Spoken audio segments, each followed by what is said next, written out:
Y'all ready? Oh yeah. Who listening? All right.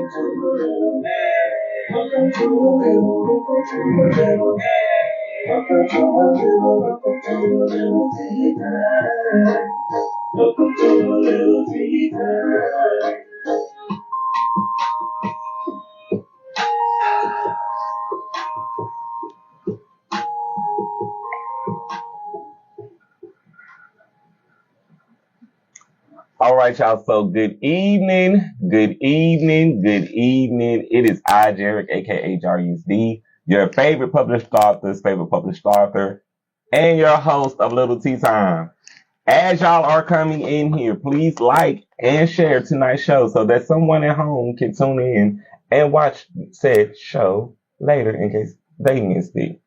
Now, y'all know it is African American History Month, so we are going to be celebrating African American History Month all month long here on A Little Tea Time. And tonight's guest is, I don't know where to start because there's so many things to talk about. Also a classmate, comedian, voice impersonator, actor. This man is hosting a show this Friday night that we're going to talk about. He also is about to be a podcast hoster like yours truly here. And I have the auspicious opportunity to introduce to some and reintroduce to others Jeremy Unmasked Smith. What's happening? Man, welcome to A Little Tea Time. Man, I'm glad to be here, man. Yes, sir. Last time we had you on, we were live over the phone. Right. But now, you're in the studio. Yeah. And I am very grateful and thankful that you are able to be in the studio with us tonight. Man, I'm happy to be here. Where do we start? Because it's African American History Month. Right. What does African American History Month mean to you? Oh, man, that's a good question. I guess it means it's like one of those soul stirring things, man.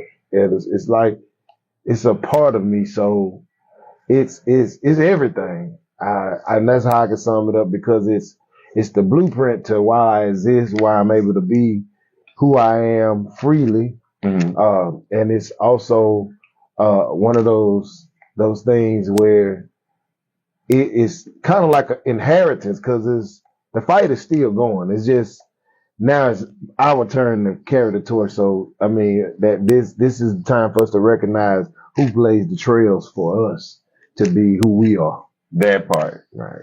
And in knowing your actual legacy and your lineage, you are standing on the shoulders of said comedian, the late great Bernie Mac. Right. What an honor. Right. Man, it's one of them things where you wonder what your purpose is, mm-hmm. and then you study somebody for so long because it's deeper than what people think. Like as a child, man, Bernie did something that my father never did, and it was just the way he moved, the feeling of being darker than everybody. Cause we grew up when the genuine, that part, yeah, when all the light skinned dudes was getting all the girls, and I wasn't first to get picked at anything, and then you turn on this TV. And you see this man saying, I ain't scared of you mofos. And then you start to mimic his moves. And then it's a plus when you meet him. And then it's even bigger when you find out that you related to him. That part. Right. So, yeah. Bernie was that dude. That's amazing to even know that you're walking into your destiny. You've been walking into your destiny before you knew you were walking into it. Right. So, for people at home who do not know you, tell those viewers a little bit about yourself. Yeah, I am the comedian Jeremy Unmasked, actor, writer, future author. content creator, father, grandfather, just a hardworking guy. I've featured in a lot of the shows you probably seen on TV. So I got my hands all over entertainment, about to get into the director seat now. That part. Yeah. I'm excited because we've known each other since like freshman year of high school. Yep. And during those times, we didn't know that we were preparing for where we were ultimately going to be today. Wow, that's crazy. That's crazy. And for people who are going to be tuning in, we have done movies. Yeah.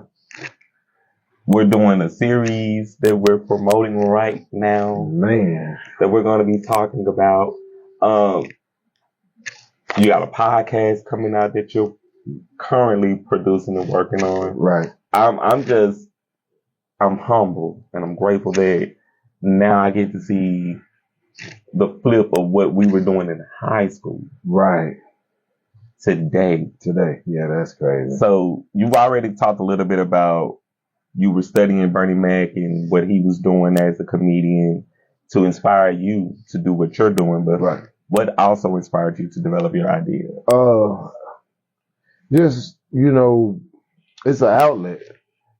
It inspired me because I realized, we live in a time that things happen and some people tap out early. And so laughter was always one of those things that I found joy in, even when I was going through. So what made me develop it, the style of comedy and really dive into it and make it a part of me is, as a kid being picked on and, have nobody to run to. So then you find out there's something to laugh about and turn that pain into something that could be motivational for others.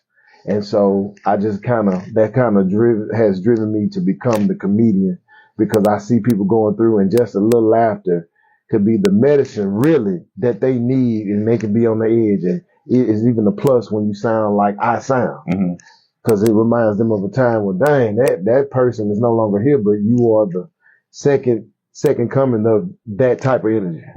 So that's why I really value what I. Incredible. And he's not lying, Right. Because when we were in high school, over at Bird High School, the roast sessions was a thing. Yeah. Those were a real thing. Yeah. And depending on the circle that you were in and the people that you knew, it went down. It went down, yeah. And I even got into some of these roasting battles. Yeah. We were it was some real targeting things going on out there. Right. It wasn't just no bully. I don't care what creed you was, I don't know what denomination you was. It didn't even matter what your sexuality. And that's why, and this is real important, the sexuality part. Let me tell you something. We came up in a time to say something about the wrong person and they living their best life and you say something for it. We'll eat you up, spit you out, won't cry about it, all right a little. So he's like, we were the generation where we was just free to be us. We had gothic people around us. Man, we had everybody around us, man. Yeah, we did. It was a different time from where we are today. Yeah. Because we actually were more free than the kids are now. Now, right. We said some of the stuff that we can't even say now. Yeah, you'll be in jail right now. Say that. Yo mama jokes. Yeah. We see a lot of fights happen with the yo mama jokes. Man. It was a lot that went down. Yeah. That now today we were sharpening and preparing. And this is one thing that I want y'all to know at home. Like, for real. Know what you're doing, because if you don't know what you're doing then, when you get to where we are currently at today, you would not even notice that you're setting yourself up to be who you are ultimately going to be. Right. That part. Nelson, I see you. I know Jeremy from somewhere. Pick a place. I'd probably been one of your churches. comedy shows, probably went to school. You might be married to one of my sisters or something. You know, I got a lot of them, so That part. I'm glad I got that familiar face though, you know. Teleperformance probably. Everybody come through that. Yeah, everybody stop by Teleperformance. Like that's the first place I should have said Teleperformance, because you probably came through there and didn't stay. That was just like a hub before your next level right there. You know. That girl get pregnant, go right to TP and get her life together for 6 months, and then she gone to Dallas. Yeah, you know I ain't lying. I done seen people come and go, like in Teleperformance. That was like a pit stop for everybody in the city after Livy Glass shut down. Like, you just be like, let me go to TP, get them get them checks. The checks. Yeah, and some people tapped out after training because that was the best check for free. You know what I'm saying? Money. So that's what you probably know me from. I was the maintenance man. Dodging phone calls. Yo, like right now, we in his interview, but we taking comments. I'm checking the comments as people are coming in. Hey, buddy, I see you. Tell him this is hip hop. You know what? Yep, hip hop. He one of the reasons why I'm into comedy too. Because like when I first started, hip hop, you know, he a legend. Miss Peaches, he got songs. He did the Chinese Man, take me get my nails did, but he took me under his wing as far as like when I first like the third year of comedy. I was recommended to him, and I was like, I know him, and he took me under there, and then we did music together and everything. So yeah, he was one of them ones that pretty much took the time to show me the game, took me around the people that knew the game, like the real people, like your Slacks and your Doc Coolies and your DJ Jazzy Jeff. Hip hop did that. Him and P2K, them the only two that really took a brother to where he need to be, and they are the reasons why I am where I am, like professionally. That part. Yeah. Well, salutes to y'all. To hip hop. Yeah. Salutes to y'all. So when you are not working in all of your different medias of art, what are you doing for fun? What I'm doing for fun, I like to shoot pool and fish and build things around the house. That's what I do. Like, and then I mean, would you call creating digital art for fun a thing to do for fun? Because that's what I'm always doing, creating stuff on these different platforms, finding out how AI works. You know, the world shut down from time to time, and we can't see each other. So I just been working on that. So that's what I like to do for fun. That part. And he ain't lying. Right. Because there's a lot of different AI stuff that's going around on social media right now. Right. And that was just from last week. Right. So he's right on track. How did you decide when to establish your brand in this whole comedy industry? You said, when did I? Yes. After I seen that people cared about what I did. So the year that I started to think about, this is something that I need to brand, is after my first big show, which was actually in Chicago. I actually, when Bernie Mac died, I stalked the Bernie Mac Foundation, and then they flew me out, met with my aunts now. At the time, they was just Bernie's wife, his sister-in-law, and when I seen how much love, first of all, I was the first comedian with no name ever to go to Chicago and be in this man's house, his personal space. So that whole experience was like, you know what? I'm a brand, man, because to be flown out, to be driven by his driver, to the different spots, to get the game from his driver, because his driver was with him for 20 plus years. So what Bernie would have said if he was alive, the driver he told me through experience of just being with Bernie. So after I got that experience and came back home, and then started booking like big shows, like the next show I did was Cat Williams, the Catpocalypse tour, when him and Miss Pat came here. I was like, all right, let me start writing this down because it's getting serious. And so I started branding myself because people started noticing me. All right, there goes little Bernie Mac. You know, then they started saying Jeremy Unmasked. When they started saying my name, Jeremy Unmasked, I said, yeah, that's a brand. Let me write that down.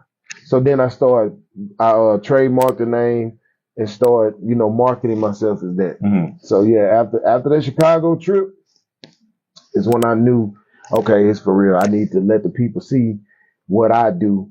Every time they see it, they're gonna be like, that's a Jeremy Unmasked joke. Yes. So yeah. And not only that, y'all, because we can talk about Never Alone for Christmas. Yeah. We gonna get into Never Alone for Christmas. We was on this set I'm talking about my first day when we was in the holding for them to take us to set. He was in there working while we were in the holding to go to set, cracking jokes, telling stories, preparing us for what was gonna happen when we got to the actual set. Right. We got the set, and it seemed like it went from that to 1,000. Yeah, man, it was a lot. It was a lot. It was cold, and we really made that set what it was. Mm-hmm. And if you missed the opportunity to be on Never Alone for Christmas when it was here at your home state, yes, you missed an experience. You missed Mian fine self from Sisters. You miss Mason Gray crazy self, man. You miss an experience amongst all the actors here in Shreveport, man. Like we really were a tribe. We ate good, we laughed, and you got the camera time, man. You got the camera time. You got it. You mentioned it. I didn't say it. Yeah, you got the camera time. Like I came with all my suits in the closet, and every day I went to set, the dude was like, "Yeah, you can just keep that on," and and then that's why you see me 150 times in the movie. Because we wore the right stuff. We really did wear the right things. Yeah. For this. And we had such a great time that even though it was cold, we ended up playing Uno. Right. Hot chocolate everywhere, candy everywhere, food everywhere. Right. And I ain't saying that we was out there being junky or messy, y'all. We was just having a good time that we could just do us. And shout out to the Juice fam. Yeah. Oh man. Shout out to them because that's everybody that was on board with Never Alone for Christmas. Yeah.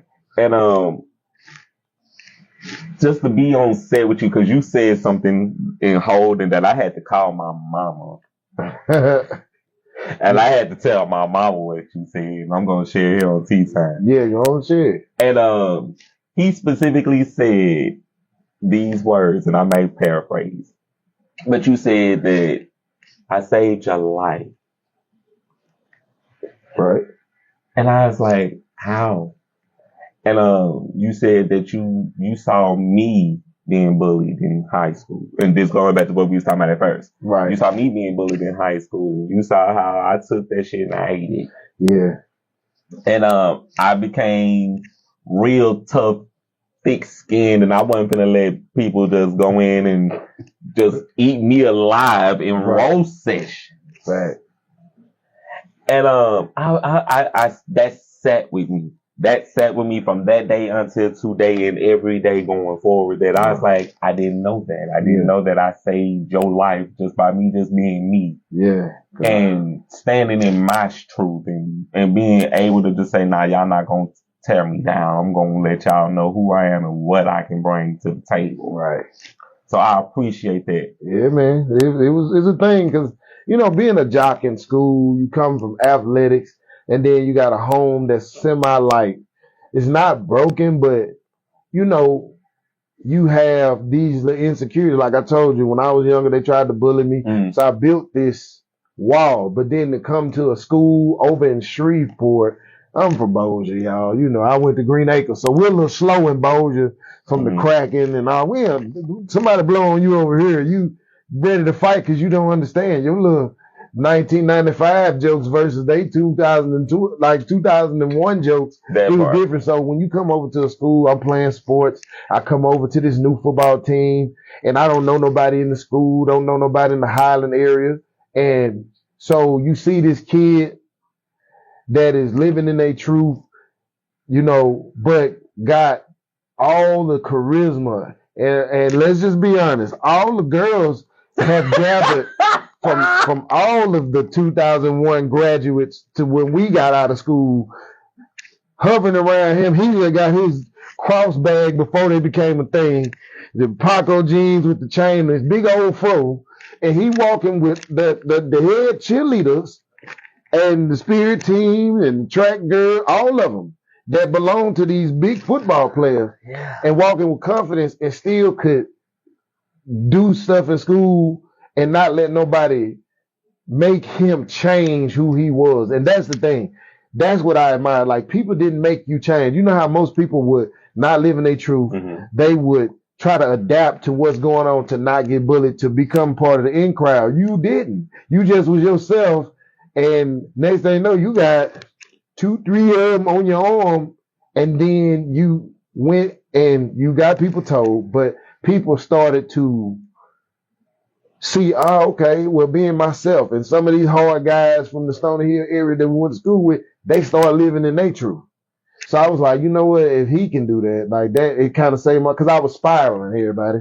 And when I say he saved my life, I was becoming something that I would have been in jail or dead, because I had these thoughts, man, like, hey, bro, I'm going to take somebody out. I had started doing some ungodly things in the streets, far as like thugging. And I was like, you try to go to school, your mama need money. So then I was like, you know what, let me try to get with the out crowd, you know what I'm saying? And so you come to school and then I see you being yourself. So then I took drama class right after, like, I seen just monitor you and a couple others that, you know, that were different. I said, you know what, let me just go ahead and act like the smart person my mama raised me to be.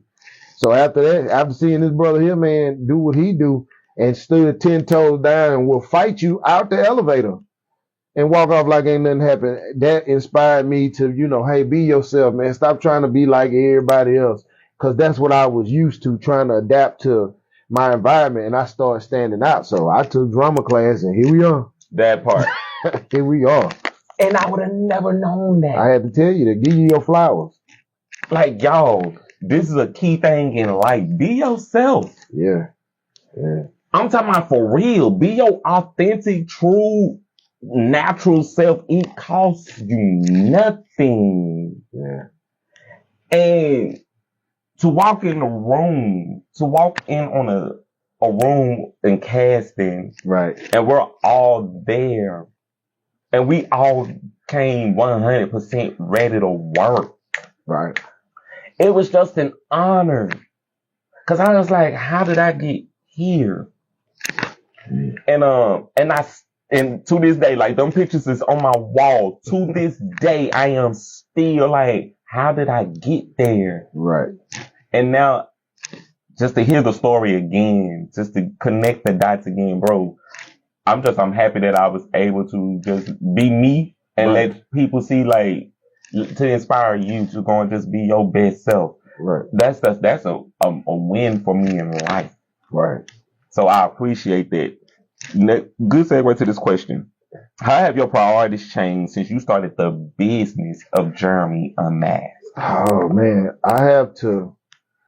It's become very complex, because I still wear many hats. So now, instead of just doing it for me, I'm doing it for my children, because I'm leaving an inheritance.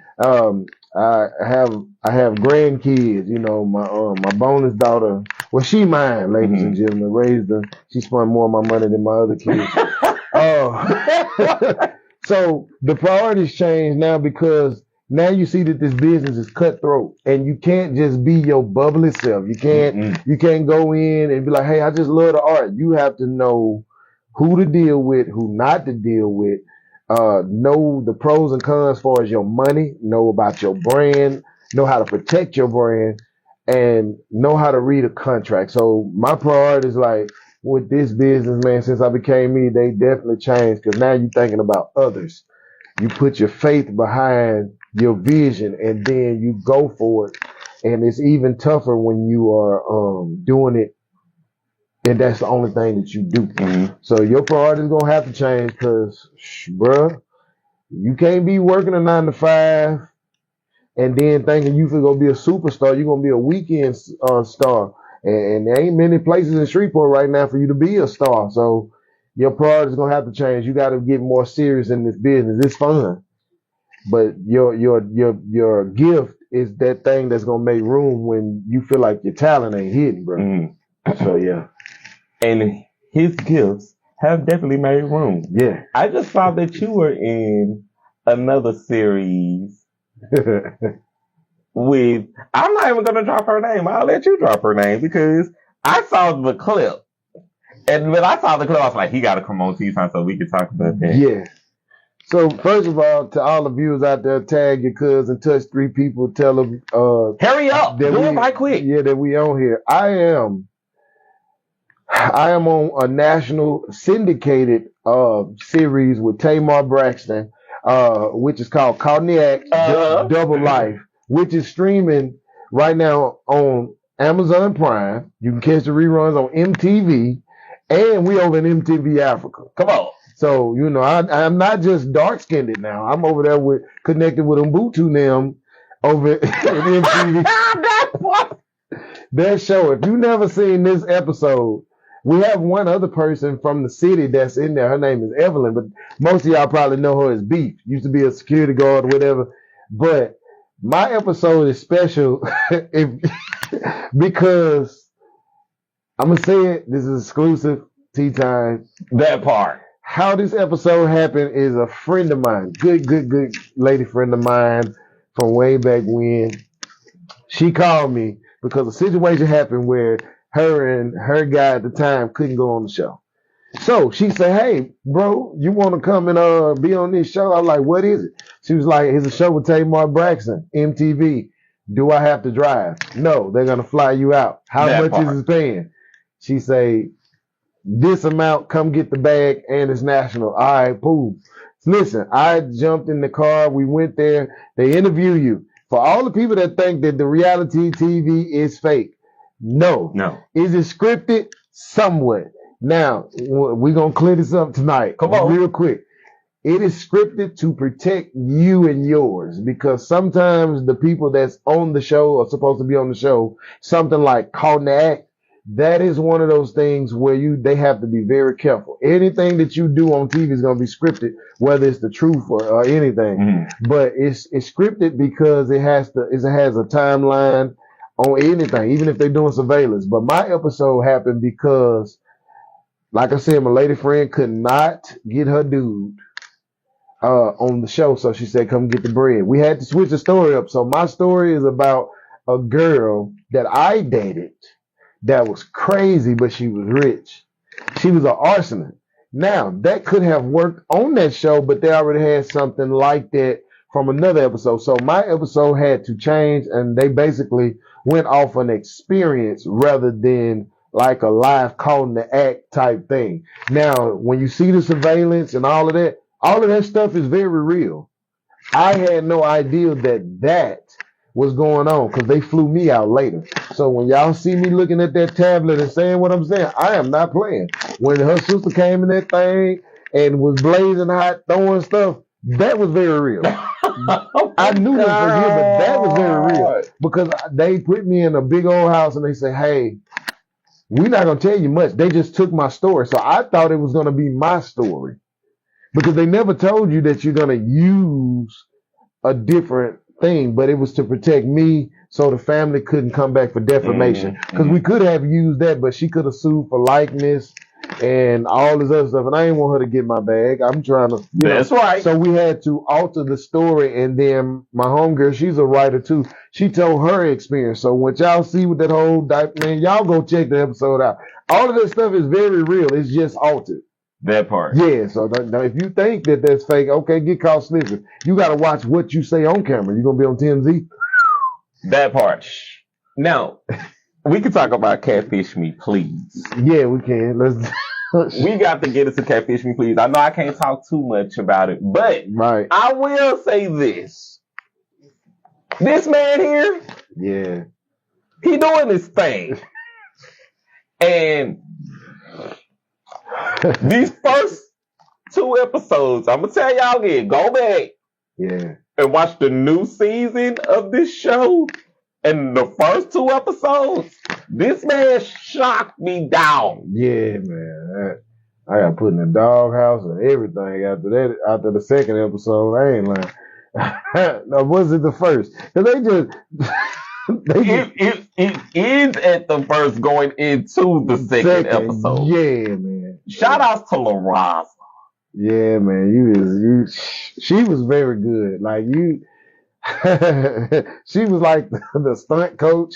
She was everything, man. Y'all go check this series out. It's only gonna get better streaming on YouTube right now. Catfish Me, please. Season 2, the new account. Listen, LaRosa, like she one of them ones. Like she's willing to take it there. So my character as Drew, she made it very possible for me to go where I went in this series. Y'all gonna hate this.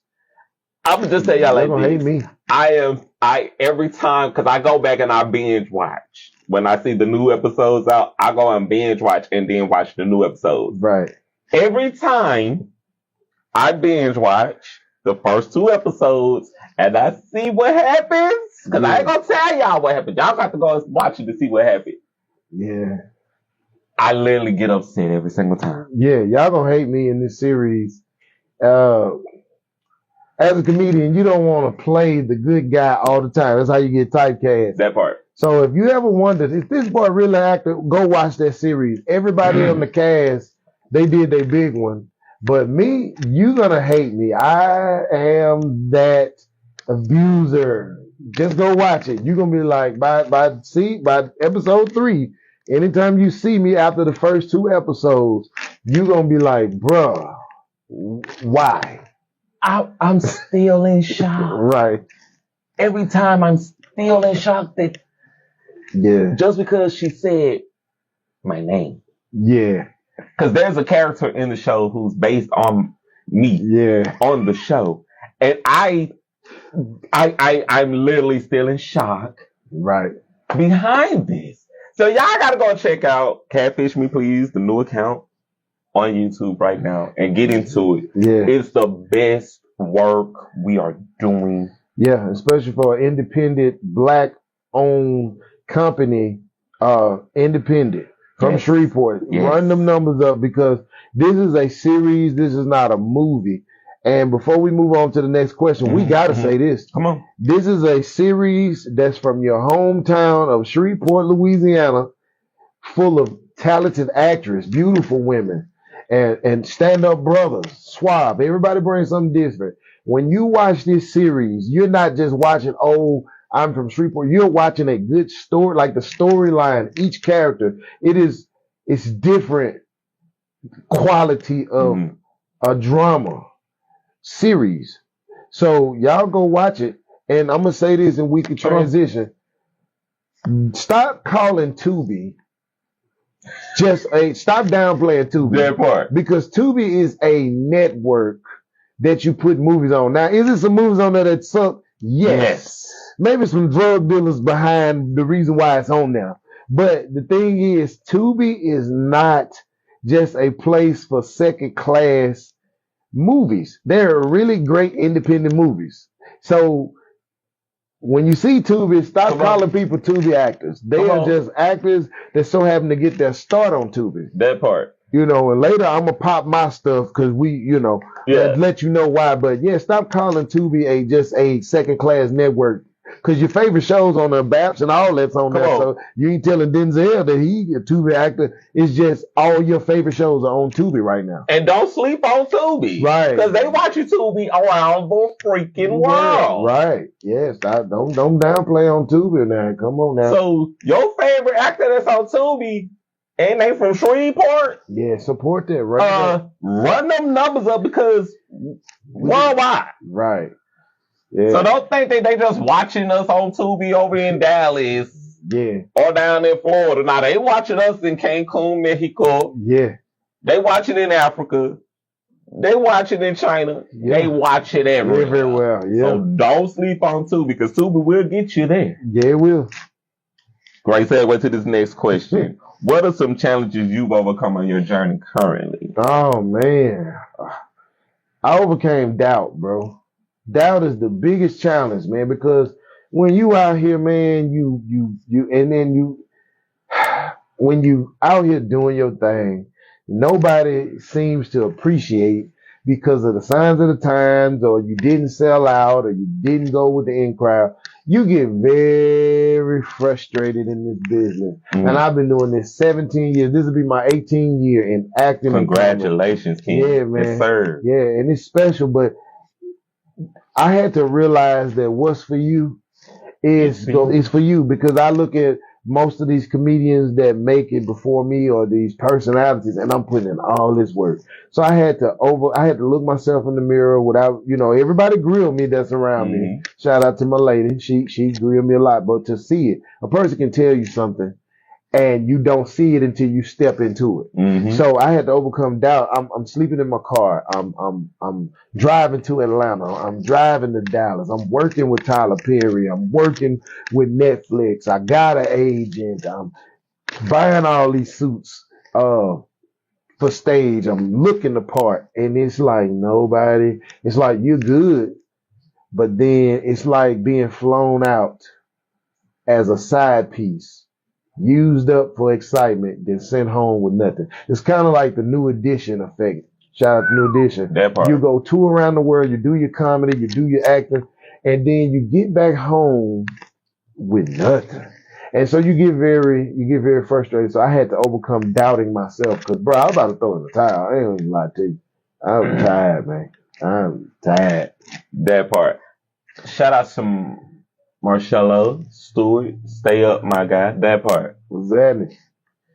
I see y'all see me seeing y'all. That part. So, where has your career taken you that you didn't think it would take you? Germany. Germany. Like over there where the Red Tails were Tuskegee Airmen. So I went to Germany. I got a chance to go to Beijing. I got a chance to go to, Belgium.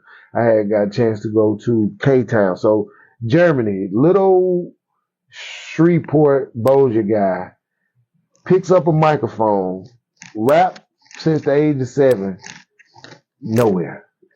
Time I picked up that microphone, got in the movies, Germany. Germany, like far. Doing 7 days in Germany, in different cities in Germany, not just one city, and getting paid for my work and seeing stuff that you only hear about or look at in the books. So yeah, that's the furthest that this career has taken me outside the country. That part so far. And I'm gonna piggyback on what you just said and give you an encouraging word, bro. Look, get that doubt out your head, because it's getting you somewhere. Right. And when you think people ain't paying attention, and when you think people ain't watching, they're watching. Right. Yeah. They're really watching. And it don't matter how they see you. Right. And I say that to me. Don't worry about the people who you think ain't watching, because trust, they're watching. They're watching, yeah. Segue to this next question. How are you currently defining success? Wow. Well, that changed. Tremendously. So I'm defining it by the work ethic, man, and the patience. That's how I define it. Patience. Having patience, whatever. Because if you think a fast handout is gonna last, you are wrong. So being on this journey, I define it by your work ethic, staying humble, and patience. If you want to be in this business, patience is the key, because it is success. True success don't happen overnight. So yeah, that's how I define it. It's about the patience. Yeah. And you definitely are putting in the work. Yeah. So y'all, just to piggyback on what he's saying, having that patience, your work ethic. Yeah. Staying true to the calling of what you're doing, because this is a part of your calling. Yeah. And when it's your calling, yeah, you are thinking about the $1 million, $1 billion, $1 trillion check, but you gotta work to get it, to get there, and it ain't gonna come Easy. Nah, man. Faith without works is dead, boy. Like Beetlejuice, friend. Right. Yeah. That part. What can you tell to someone right now thinking about getting into the business of comedy and acting? Ooh, that's a good question. If you're thinking about this business and you thinking about it, first see if that's something that you're called to do. Like, and the reason why I say that, whatever your purpose is, this type of business can coincide with your purpose. If you don't know your purpose, don't get into this business. Make sure your priorities are in line, because see, I say know your purpose and know your gift. Because when the talent can't speak up, that gift that God put inside you kicks in to keep you going when you don't even want to. Know that this is something you want to do, because it's not easy.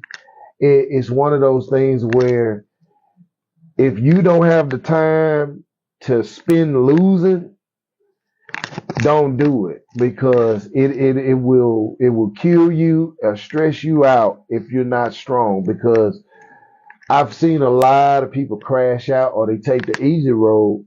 They sold, or they get with somebody that is necessarily not who God sent to them. And once they use these people up, man, they send you back home with nothing. So if you're going to get in this business, know the business. Matter of fact, go define the business first. Go know the ins and outs of whatever lane that you're going to be in. And once you get in that lane, stay in that lane. Don't swerve.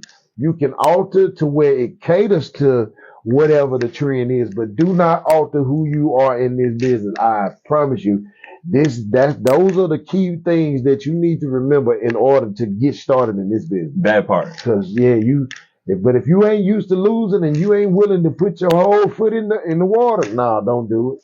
Please don't do it. That part. Yeah. I'm gonna go to this comment from Marcello. Shout out to the Port City, aka Regis City. It's my second home. I lived there for 4 years or more. That part, because we are it. Yeah. We are it. Yeah. We'll take that, and I will salute you for that, King. Appreciate that. Right. And if y'all got questions for Jeremy, put y'all questions in the comment section. We'll pick up y'all questions while we in here. Thank y'all for everybody tuning in too. I appreciate y'all. Hey, mama and them, I say hello, grandmama and them. Tune in. I've been a brand. They're just now, the world just now seeing that part. So, can you give us your favorite quote and why? My favorite quote. Ooh, man. My favorite quote. I think I already just said it, man. It is just coming from the scripture. Faith without works is dead. Be not weary in well doing. That's the quote. Them two right there. But that's the hammer that's hitting the nail on the head. Be not weary in well doing. For when you faint not, you shall reap what you sow. What you sow. That right there. Look, see, I had to finish it. Cause the harvest. Yeah. The harvest will be great. Yeah. So just be not weary, bro. Cause it's some days you might cry. You may find, and this is for anybody that any field that you're in. Like, it's not just entertainment. If you're a great person and people that's dealing with a lot, you're taking care of parent, mentally ill child, you're in a job that you feel like you're stuck in a rut, be not weary, man, because listen, before you know it, God is going to open that very door that you didn't even think existed. Sometimes they can board up a building and God will still cut a hole where you can only get in. He only makes a way for you, your size, and what you stand for. Ooh. So the people that you think that you're losing because, they really just a part of the journey. So if you losing somebody, you're closer to your destiny than you think, bro. That part. So just when you do not faint, because if you faint, how you gonna see what he's working on? Man, look. If you faint, how are you gonna know that God did it? See, because the devil has his way of making you think some stuff too. So if you faint not, you know who did what, and you know who didn't do. So do not be weary, bro. Listen, I had some good days, some bad days, but I haven't fainted. Sometimes I get weak, but Cause we get a little tired. we get a little tired, but you've been drinking some Gatorade, some Mountain Dew juice or something. Go get you some soup. Yeah, or some tea time. Yeah. That part, get you some crackers and sit back and keep on pushing. Keep on pushing. But yeah, that's my favorite quote, man. It's just, and it's just parts of the Bible can give you the best quotes in the world. And then it just say, and one more, and it would be Proverbs. Ooh, come on. It says, it's trusting the Lord with all your heart. Lean not to your own understanding. Acknowledge him in all your ways, and he will direct your path. Now that one, with the faint not and being not weary, those together as a collective is the best package. Because Proverbs is a book of wisdom. And when you be not wise in your own eyes, you can see where God is trying to take you. There's a lot of times I was blind, bro. And it's blinded by my own ego, blinded by doubt, blinded by all the things and what people thought of me rather than being myself. That part. So yeah, when you go to Proverbs, bro, that's the nail right there. Because I've been trying to keep myself contained, but I'm proud of you, bro. Right. Because you really are walking in your purpose. Right. And because you've been walking in your purpose, the doors have literally fell off the hinges. Right. Yeah. Yeah. And you're not doing this just for you. You're doing this for our city. Yeah. You're doing this for your family. You're doing this because you're building your legacy that they can look and they can see, well, that's what my daddy did. That's what my granddaddy did. Right. If he can do that, what can I do? Right. How can I take what he did and take it further? Right. How can I take what he did and put my stamp on it? All right. I'm going back to the comments. I see Marcello, have a great rest of the live. Y'all, it's our turn. Yeah, it is definitely our turn. It is. We're definitely in line for the miracles. I'm going to quote that one. Right. We're definitely in line for the miracles. So I'm going to stay in the line because I don't know if I'm like second, third, fourth in the line, but I'm in the line. Right. You should be up next. You can be standing right in front of it. Hey, if I'm up next, hurry up. Right. A brother got things to do. Right. Got people to interview around here, okay? Thanks. That part. Tookie Took. Yeah, Tookie Took. That. She said, I won't complain. That's right. Right. It's powerful. And silly. Y'all support her too. She got some big things coming. She does. Shout outs to you too. Yeah. Because we are Shreveport natives. We've been around here for a while, but we've expanded our horizons to different places and different ventures and different venues. Can you tell us 3 things you'd like to see better in our community? Oh man, I got a whole list. Well, listen, I can give you 3. Come on. First of all, we need better communication amongst the black community. With communication, man, we can weed out some of the dysfunction and confusion that is going on. Second is unity. How we gonna build something if we too busy trying to be the chiefs and you ain't even studied how to be an Indian? Sometimes the Indian is the most important part. That's the reason why the chief is able to be a chief, because the Indian is doing what Indians do. Mm-hmm. So first, communication. Second, unify and stop trying to be number one. And thirdly, put it in motion, bro. Because when I've been around, Atlanta has a scene, Dallas have a scene, even Alabama got a scene, and their black collective entertainment, art, and all of that, they don't collide. Stop colliding. We collide from one lane to the other without conquering those things. We don't have nothing for the people to enjoy because the person that was great at this is jumping over here because this person is moving faster. Mm-hmm. And so that once we break that barrier and we communicate with each other before we get to just doing stuff, it'll be better. And then, we unify what our talents and gifts is, set it up, and then put it in motion. And those 3 things is what we can do better here in Shreveport. How we gonna be Hollywood South and baby Motown and we ain't And we too busy fighting and killing each other over a spot that we don't even own. Come on now, talk about it. How you gonna fight over a building you don't own? And then you just a placeholder and you making it look good for somebody else to come in and take over what you said that you stamped. We rep Shreveport, Ratchet City, this and that, but somebody from out of town come right in and buy up everything right from under you, and now you ain't got nothing to fall back on, or you don't have nothing. Like right now, we're gonna say this, and I'm done with it. 50 Cent, shout out to 50. He coming in for y'all that don't understand business. He coming, but what are you doing to be prepared? We doing all that. Now your old Coco's picture is not a headshot. Know what you doing. Go to Film Prize, even though go to Film Prize just to know how film works. That part. Go and see Christy Woodard and take a class on how to write a script. Come on. Go, come to Tea Time and book. Matter of fact, come to Jerry's event when he get ready to teach you how to be an author and all of that skill and learn how to do a podcast. We got a lot of podcasts, but when our guests come on, they don't have the proper etiquette. We don't have artist development. So whatever you good at, stick to that and then branch out so others can see it and we can bounce off each other. Somebody go buy the building after somebody buy the land, then somebody buy the speakers. Everybody have an intricate part that they can play. But y'all, so we can do that. But like I said, 50 came here, but what are you doing? 50 say right now, I'm casting. Half of y'all don't even know. Half of you got so many baby daddy, baby mama problems.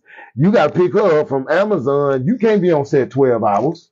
We'll talk about that another time. But you can't be on set if you gonna have to Uber the set, and sometimes we stay there till the next day. You been messed around and cuddle with your future.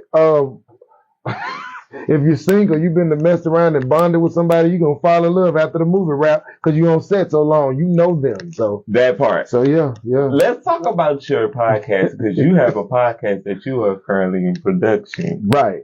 Before the Vision, man. Listen, this podcast is going to be like one of them podcasts. Like, I don't care what you do. On my podcast, we going to touch everybody. I'm going to have you on there because we're doing authors. We're doing authors. So if you're an author, you can hit me up in the inbox or you can go to Social Goats because I'm partnering with them.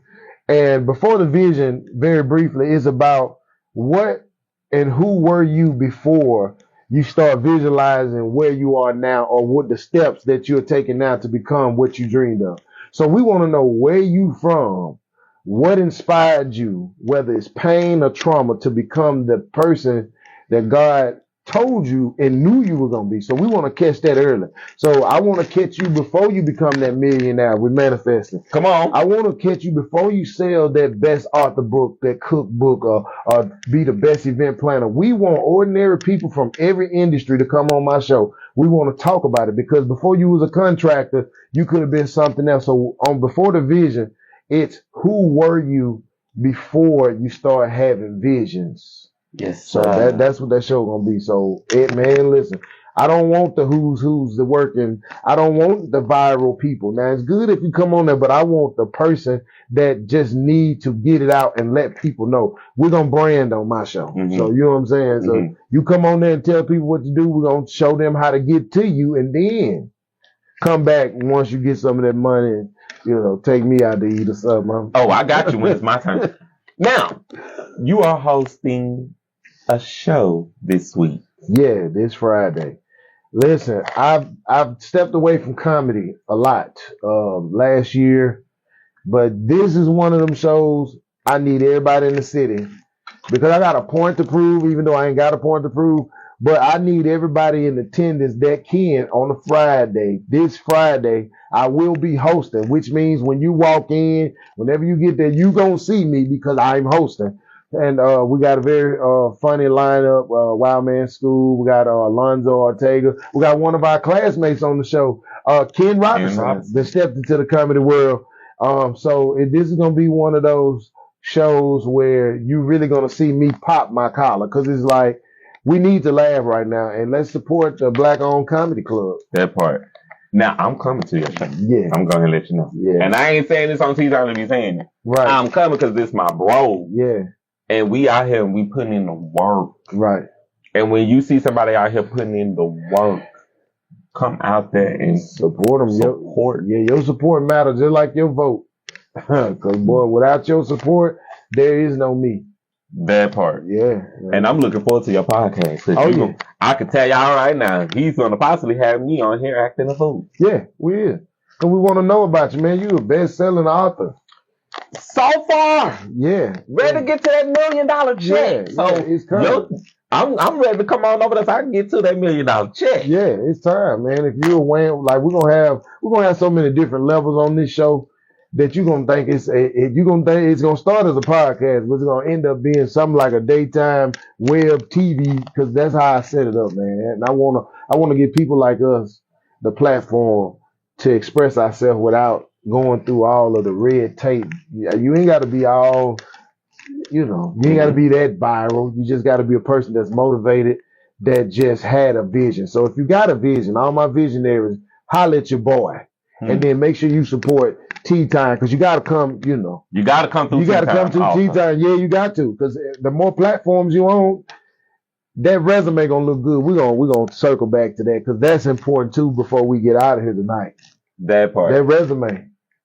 Look, let's go ahead and get to that real quick, because we got just one more question. So, work on your resume, people. Yeah, and come on shows like Tea Time. You know what that is?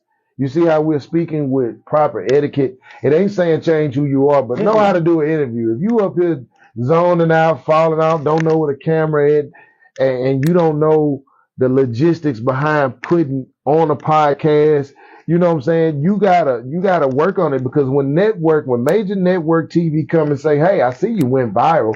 Hey, does he talk? They'll never look at, they don't say your name first. Does he talk? Can I take you on a platform where you won't embarrass us? If I put you in a boardroom with executives that want to endorse you, can you talk for yourself? So things like this in your city, Tea Time, and I think we got a whole bunch of podcasts, man, and Tommy and them and the Social Goats and all of them. Learn how to talk on these podcasts. These are your first interviews before you go to the Tammy Hall and Jennifer Hudson and all them. Know how to hold a conversation and transition. This is training, even though these are platforms. So, I just want to say that, because when they come looking at you, they don't want to know how many dances you can do on TikTok. How can I market you? Is what they want to say. And then the first time you look at, oh man, we got to write him a speech. And not only that,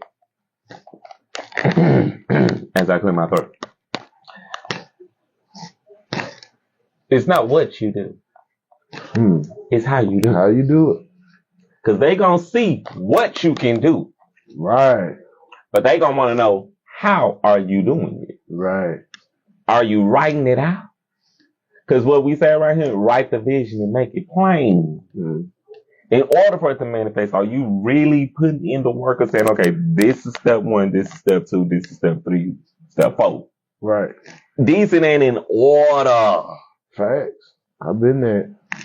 Because it don't come like that. No, it don't. It do not. Trust me. And when you are sowing seeds for real, right? I'm talking about when you really sowing seeds, your seed ain't gonna just sprout tonight because you just planted it in the ground. Right. It's gotta rain. Right. It's gotta snow.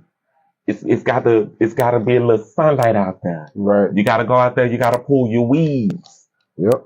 In order for your plant, when your plant start growing, you gotta pull the weeds so it don't get caught up in all of the old weeds. Oh, you know what they say, boy? Ooh, that was a word. You see how you say you gotta pull the weeds? That means get the people out of your life so you can grow. That don't necessarily mean you nothing, because they ain't gonna do nothing but stunt your growth. Or stomp all over your seed when your seed start growing. Right. Choke you out. And I don't need no anybody over there in my garden. Right. Right. Because my garden, I'm flourishing around here. Right. And stop being scared to go get consulted. Like, just go get a consultation. It do take a little money, but you got people in the city right now that's qualified. And black people, let me say this. Come on. When somebody give you their price, either you can afford it or you can't. You know whether it's a good price. you know the quality of the person. When you know the quality of the person and you know that this person has the results to back up what they're quoting you, don't get mad. Just say, hey, I'll come back. Because a lot of us we be looking stupid once we circle back. Support was uniquely ours. We got the best writers in the city. We got the best people that can do media in the city. You wondering why your stuff look like a box set TV because your camera trash, your sound suck, and you didn't consult with that person because they charged you a little something just to make sure your quality is good. Come on, man. We gotta do better than that. And the price. The price is the price. The price is the price. Trust me, I know that all too well. I got suits that cost more than what I got paid on the show. And that's that, and you know, but when you do what you love, you kinda but my price is still my price. Oh, because I ain't changing my price. I ain't changing my price. Once you've earned it, you stay right there. Name your price in the beginning. That way you can't accept too much and be overworked for being expected to do what you can't do. But if they overpay you and you know you can't perform a task, that's where the problem begins. Come on. Stay where you can. If you can't read that good, stay with it. I can't read that good level is. Or get somebody to tutor you. Don't be trying to go up here using these big words in the dictionary because you seen T.I. talking and then you don't know the meaning of it. That part. You know, you just summons the demon trying to talk that good talk. If you can't, you know, stay where it's at. If you bald headed, you can't afford no hair right now, stay on the bald head level and work with your bald head people. That's why Wakanda forever. So work with your bald head people until you can get with somebody that's willing to sew some hair in a wig. So that what I'm saying is, whatever you're good at, stay with that. And the rest of it's gonna, you know, help itself out. Cause somebody that's gonna come and say, I was bald head before, but I learned how to sew a wig. So let me teach you how to turn your bald headedness into a head full of hair where we don't see the lace or the glue. Like we try, you know, so yeah, we just move. So and the moral of the story is take your time. That's all of it. Cause this we going on a little tangent. Yeah. The tangent is for a purpose. Right. I was just saying. Don't go out here knowing any kind of way. Right. You know you had a limp and around here trying to you know you slight handicap and you around here trying to run with the normal kids. Stay right there. Somebody gonna see you as cute. Stop. What I'm saying is stop trying to be like everybody else. Just be yourself. You be yourself. Somebody gonna see you. Cause you're gonna get out there and run with people with two even legs and you got the one little leg and they gonna find out, you know, that you ain't that, you know, and now you right here depressed because you done moved too fast is what I'm trying to tell you. You done failed. Yeah, you right here. You know. All great points. All great points. I'm just he literally hitting the nail on the head. But as a comedian, he gotta do his thing to get y'all to the line where he's getting you to understand. Right, that is funny. This is gold right now. Final question, and then we're gonna get into candy or corn. All right. What would be your wish for the next generation? My wish for the next generation is to pay attention now so you can become the greatness that you was designed. Pay attention because they lost. That's my wish is that y'all slow down, pay attention, shut up, and take the critiquing if it's going to help you become a better you. Because right now that we live in a society where everybody want to be like the next person. Like if these young people, like one dude wear a hoodie in the summer, they all wear a hoodie in the summer. If one dude grow dreads, they all grow dreads. Everybody want to be on the same wave. If you can sing good, why is you using auto-tune? Because he's using auto-tune. So I want them to slow down, respect the elders, get the game first, then make a decision whether you're going to be a YN or whatever it is, because we was YNs, but we were responsible. We were little people, not like, but we were little grown adults. You see what I'm saying? But just slow down, next generation, because how you going to lead if you don't know how to follow?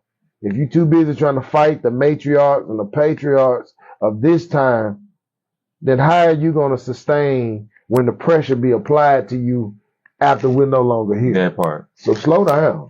Sit down. That part. Take a bath. All that. You know what? Huh? Because I'm with you. Yeah. And I'm going to piggyback on it. What the man is saying, listen. Right. Yeah. Listen. If you listen today, right, you're going to save yourself some crime nights. Right. Bail money. Yeah, wrong baby daddiness and baby mamaness. That part. You're going to save yourself some heartaches. Yeah, you are. And some pain. That hard head going to make it soft. Behind. Yeah. So, before the vision. Yeah. It's coming at you real soon. Come at you soon. Yeah. Get yourselves in order. Yeah, you do. You got to. Learn it. Learn where you're going before you get there. Because, man, without a roadmap, you shouted. Half y'all don't know how to read a map in the back of the yellow pages. Because if your cell phone go out, y'all lost. Come on, Orienteria. That's what them classes came for. Right. TC. You couldn't be a slave. Y'all don't even know east from west. Don't know what the mouth on a tree look like because you don't want to goddamn touch on trees. You can't even tell chemtrail from a star. Let me just. Woo! He just hit it. He just hit it. That. You can't even tell. That's a fact. Yeah, you can't. So it's just. Yeah. Just get yourselves in order, young people. Right. I'm talking about real young people. I'm talking about less than 21 years old young people. Young people. And my thing is, I'm going to say this. Don't be afraid to find out who the true living God is. And I'm done with it. You can take it for whatever it is, whoever you believe in, whatever. But if you know what evil is, and you know if you believe in the ancestors and that's just your ancestry, or you believe in something that has great energy, if you're a spiritual person, stop. Don't be afraid to use that energy to do good. But if you're doing evil, bro, you're going to pay for it. Stop trying to be afraid because this person over here don't believe what you believe. That's the key. Stop disagreeing over stupid stuff too, man. That right there breaks my heart. Y'all dying over fish sandwiches, and we used to go to the skating ring, and the only time we fight is if you just really cross that line, like talking about somebody's mama. We wasn't worried about if you took our girl. I mean, she just was for the streets. She was for the streets. Yeah, y'all fight over you-who right now. That part. We're going to get into Candy because we can keep going on and on and on. So, y'all, we finna play Candy Your Corn. I want to invite y'all to play Candy Your Corn with us. Y'all put y'all comments in the comment section as we're playing. I'm going to ask you about these candies. Okay. If you eat these candies, you can say candy. If you would not eat these candies, you can say corn. Okay, cool. First candy up is the York's Peppermint Patty. Candy. All top? Yeah. That part. Feel that. 100 grand. Corn. Snickers. Candy. M&M's. Candy. Mike and Ike's. Corn for me. Lemon Heads. Candy, bro. You gotta. The 90s, what? That part. Yeah. Tweaks. Corn. Skittles. Candy. Sour Patch Kids. Corn. And the final candy is candy corn.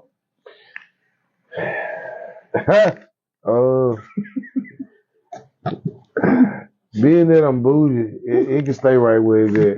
We were forced to eat that candy. That's nasty, like butterscotch in church. I eat a Twix before I eat candy corn.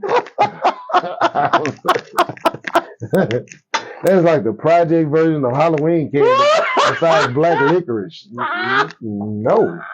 Like the black jelly bean. Them three there? No. It's just good to look at. Why would I eat something that look like a cone in the street? That means precaution.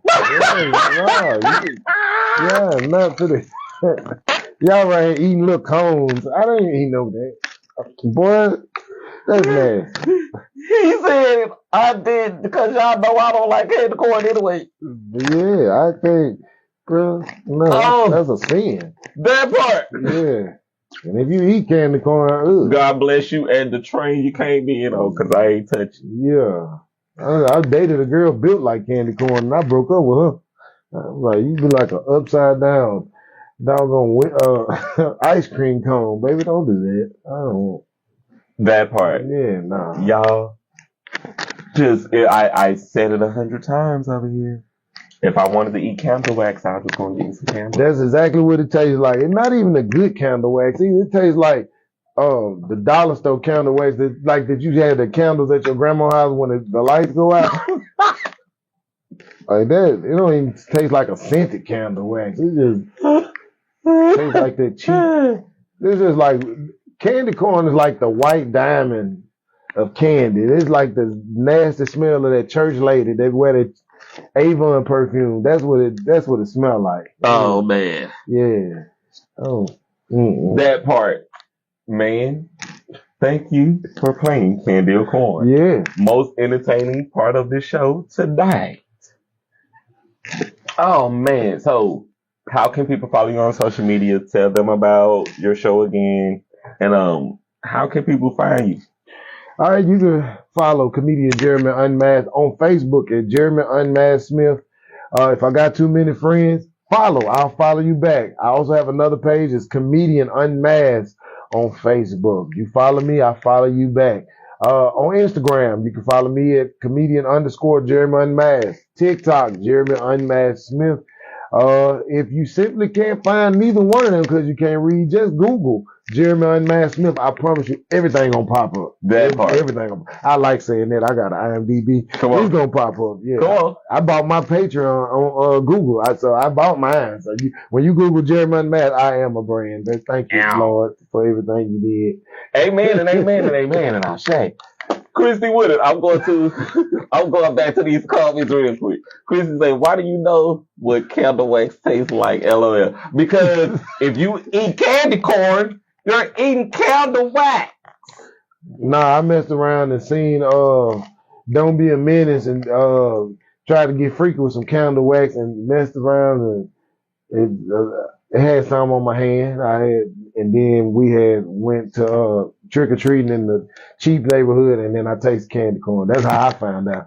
I was being managed, and the girl, she tried to put candle wax on my chest, and I messed around, got a little bit on my lip, and then ate candy corn during Halloween. That's how I know why it tastes like that.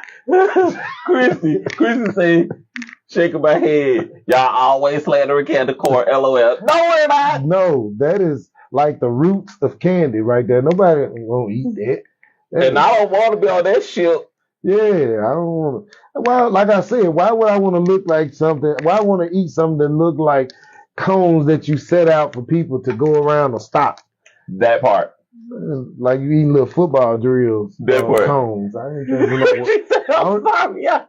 don't even work out no more. Why would I want to do the cones? I don't even do cones and workout. Why would I want to eat something that look like something I don't do? That part. Because it's not good. It's not good. It's just not good. You can go ahead and milk the whole factory and throw it all in the trash for me. Yeah, it got a good aftertaste like... What aftertaste? And candy corn, never mind. I ain't gonna go there. It's just like... That ain't Kool-Aid. Kool-Aid has a great aftertaste. Yeah, it's just like, nah, that ain't candy corn, don't it? It's just like kissing a girl on the neck that got the cheap baby powder on it. I am not, man. You put on your mama perfume. It's just like kissing the neck of a girl with cheap baby powder on it. This is why he doing what he doing for 17 years. Yeah. This is why he doing it, because he know how to just take it out. Yeah, like candy corn is like, I'm gonna say, candy corn is like hugging a tangy person at a house party. That is not what it's supposed to. It look good until you hug her and that your walk by air don't smell like that's exactly what candy corn is to me. Like it's just like all the despicable things that it looks good in the package, but when you do it, you're like, ooh, she musty a little bit, or he musty. Like that is just like, yeah, that's why I don't eat it. That's just like hugging a musty person. If they look good, a musty person with good clothes on. That's what candy corn is to me. I'm sorry. Don't be sorry to be yourself. Yeah. Because this is a real. Christy did that. She did that. Anybody know, they laugh and they know. Y'all know better than that. Y'all done set them off. Yeah. Yes. Y'all know candy corn ain't worth. Yeah, they still put candy corn in Easter baskets at Walmart. That's how cheap that candy is, bro. That's why they stopped selling it. Walmart, y'all out of order. Yeah. Sam Walton's family, y'all out of order because y'all letting that happen. Y'all out of order. Right. Yeah. Just protest Walmart and candy corn. Candy corn, yeah. I said it. Yeah. And I stand on it. We gonna protest Walmart and the candy corn, both of them. Just if they sell it, because that's crazy. Throw it all away. Right. Yeah. This is African American History Month. We don't want it. We don't want it. Yeah. Get it out of here. Take it back. If y'all just really want to laugh, candy corn is just like that white girl that thought she could line dance. I'm sorry, whatever. When that girl said, I'm going to be in Treeport. Treeport. What's her name? I don't even know. Janae. Bless her heart. Yeah. Candy corn is compared to her dancing. That's what candy corn is. It's no good. Yep. It's just no good. Yeah. So, y'all know we got to get into the tea spill. And I know you finna crack up with me while we doing the tea spill because I got a thing here that I was intentional about. Okay. That I was going to be sharing tonight. So, y'all know I got to share my tea spill right here, let y'all know what's going on in entertainment, what's going on right here in Shreveport, keep y'all abreast and up to date on things around here. So, Keke Palmer, because y'all know I'm a Keke Palmer fan. Yeah. We Keke Palmer fans out there. Keke Palmer, new series on Peacock, The Burbs spin-off is going to be premiering February the 8th. So Keke Palmer, congratulations to you, Queen. Right. And she's going to be in Spaceballs too. Oh, wow. Now, Keke Palmer, I am a diehard fan of what you're doing. To everything that you're doing over on your YouTube channel, with everything with, hey, that's Keke Palmer. Right. To the Destiny's Child spin-off group that she created. Y'all gonna have to go and just check it out on YouTube. Oh, Lord. She's been killing the game around here. Keke Palmer, congratulations to you. Now, the Pimposium movie premiere featuring Madame Rosie's Closet fashion show, February the 14th. Show times are already posted up, 11 a.m., 2 p.m., and 4 p.m., and the main event starts at 7 p.m. Following the movie premiere, I am excited about this because I'm not even going to say it because I said it on my other show. Oh, wow. So I'm going to let y'all just stick around and find out. Stick around and find out, y'all. I'm just going to say it like this. F around and find out. Wow. I already know. And if you're not in the building, you will not F around and find out. Oh, wow. So don't miss it. And I want to share this new news because they got the official selection for a first-time filmmakers session, Volume 1, 2026. So congratulations to y'all because this film ain't even premiered yet, and they already starting to get accolades. Oh, wow. And when your film ain't out yet and you already getting an accolade, when your film come out, then right, accolades are sure to follow. Kind of like our web series that we working on. Shout out to Christy. They ain't even ready for that. Right. And see, we shouldn't even be talking about that because we shouldn't be talking about it. I know it, but I just say coming soon. Y'all just stick around.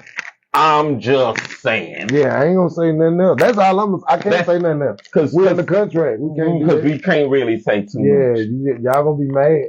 I'm just shouting her out because she doing her big one. Shout outs to you, Miss Christy Woodard. Yeah. Great writer. Yeah. And a hell of a teacher, boy. Ooh. A hell of a producer. Yeah. She put me in a special ed writing class. Anyway, I get fussed at. All the time. I'm so freaking proud of what she doing. Yeah. Congratulations to you, Christy, because you really putting Shreveport on. You putting City on. She been doing that, trying to help these people that ain't got no talent. But what you said about it, you know. That part. Yeah. Jay McKinney hitting 1 million views. Yeah, man. That is crazy. With the hood substitute skit. Yeah. Jay McKinney, I'm going to talk about you till you come and do my podcast. Oh, sweet Jesus. You're going to hear about this until you come and sit in the chair, Jay. Right. Because you're doing great things, King. Yep. And when Takeover TV gets you, you've done it. Right. So he's done it. So congratulations to you. Christy, you know we love you, Queen. You ain't got to thank us. We got you, Queen. Yeah, we're going to shout you out. 4 flats on the Cadillac. Yep. If y'all need any consulting on how to write a perfect script, trust me, go see her. That part, she going to get you right. And her price. Come on. Now, you probably heard about this because you be down in Atlanta from time to time. So, A Different World is now doing a casting call for HBCU students filming in Atlanta to be paid background actors. Right. Now, if y'all willing to fly a brother out and put a brother up, I'll come to work. Right. I'm just saying. Yeah, because I just applied for it. That's funny you said that. I've already sent them my information. I just want to play Mr. Game. I want to be the spinoff lunch dude. You know, it's gonna be vending machines, but this generation don't eat. You gonna be the vending machine guy putting snacks in there because they don't eat real food. Not anymore. No, they don't. That's why they built like a bell pepper with legs. I ain't never seen fat kids that ain't never had a baby. That's anyway. Horrible, dude. Mark Butter, I'm gonna continue to shout you out with your new film, Red Desert. Oh man, Mark Bonner, you doing great things right now. This is also Shreveport's own, out here cutting up, winning the Cannes Film Festival. Wow. It doesn't get no bigger than that. Yeah, I had the pleasure working with that brother. He, like Oscar-worthy cinematography, bro. Like, Yes, sir. So, congratulations to you, because we can carry on and on about that. Iced Up Photography, this casting call for Real Models of Shreveport. It's going to be going down next month. Real Models of Shreveport? Real Models of Shreveport. I ain't going to say nothing. That part. Yeah.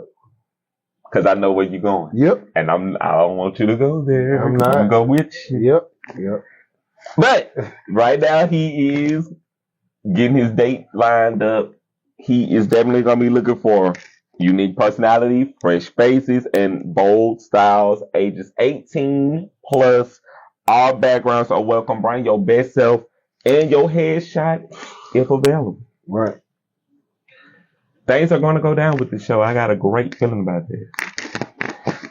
I see you, Christy. Come see Real Desert at Cine Noir. Yeah. Shout out to Cine Noir. Yeah. See, there's another alley, avenue that they don't even know to turn down, and it's because we got to continue to celebrate our Black voices in film. Yeah.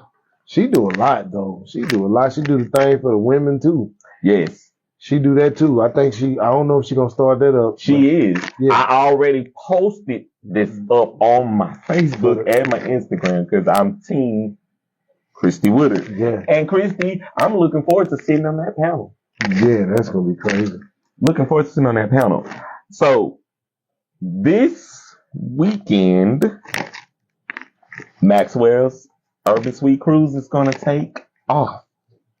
I want to be on this boat, and I can't be on this boat because this whole boat going to be a whole vibe. If I could just smuggle in a little pound, right, little gas, I wanted to be on this boat. The Isley brothers, they finna go in there and just bring it down. Oh wow, Kim finna go in there and bring it down. I wish I would have knew about that. You know. Lucky they finna go in there and bring it down. Tweet finna go in there and bring it down. Oh yeah, there ain't even no boat no more. That's experience on water. Man, look, cause they taking all of God's children on the boat with them. Right. This is Noah's Ark for real. For real, yeah. This is not the Titanic. It will not go down. Yeah, because if Kim and Ron Isley gonna be on that, I know Tweeting and Lucky Day and them good, but if you got a la da da da da with his brother playing the guitar, and when Kim say, "Hey girl," but listen, you might if you unstable, you gonna lose your girl. Cause the ball, man, when he say that, you know the song it's for the. You better clinch her. Yeah, Ron Isley. You better clinch her. If y'all married, you better put a second and a third ring on before you get on the boat. Them two, them man, they got a hit. So that part. Shout out to you, Adriana, with your new single, Open Fires. The song is hot. Yeah, no. If you ain't know, you better go listen to it. Get into it. Yes. The 2025 Man of the Year, A Lil Tea Time's Man of the Year, Max Swans with his new album, Aquarius Spirit, out right now. And if y'all are not listening to 2 Cents featuring 318K, y'all done missed the ship. The song is hot. I promoted it over here on the Lil Tea Time because I listened to it. It's a track for the year. And it's got some knowledge and some wisdom in there. So y'all get into that and just check it. We just talked about Catfish Me, Please. And I'm still talking about it on the Lil Tea Time. Y'all go and check out our show right now on YouTube. We didn't talk about the casting party, the viewing party that we just had this past weekend for those new episodes that's coming. We're gonna have you in the chokehold. So much. If y'all better go and turn your bells on. Yeah. What they say, like, share, subscribe, hit that notification bell. Hit your notification bell for these next episodes. And I'm looking forward to what the next season gonna bring too. I know. Because if y'all have set a standard with me that when the new episodes drop again, like I said, when the new episodes drop, I binge watch and then watch the new episode. Right. Supposed to. Things is gonna get real around here, people, with Catfish Me, Please. I'm just saying, y'all better tap in. I gotta get into some news that I'm skipping around in my script a little bit. So it has been brought to my attention that 2 actual TV shows have been canceled. I know, right? And I'm sitting back here like, they canceled Kelly Clarkson's TV show. Yeah. They canceled the Sherry Shepherd show. They've been on a rampage lately. They even been canceling a lot of good TV series shows too. It's a lot going on. But them two right there, man, then what we got? I mean, Sherry and Kelly, then they are women doing big things. So, yeah, that's crazy. I can't even imagine what's about to happen. Yeah. But I'm looking forward to seeing what's coming down the pike. Because these women doing great things anyway. Right. And to see what's going to be the next part of their journey.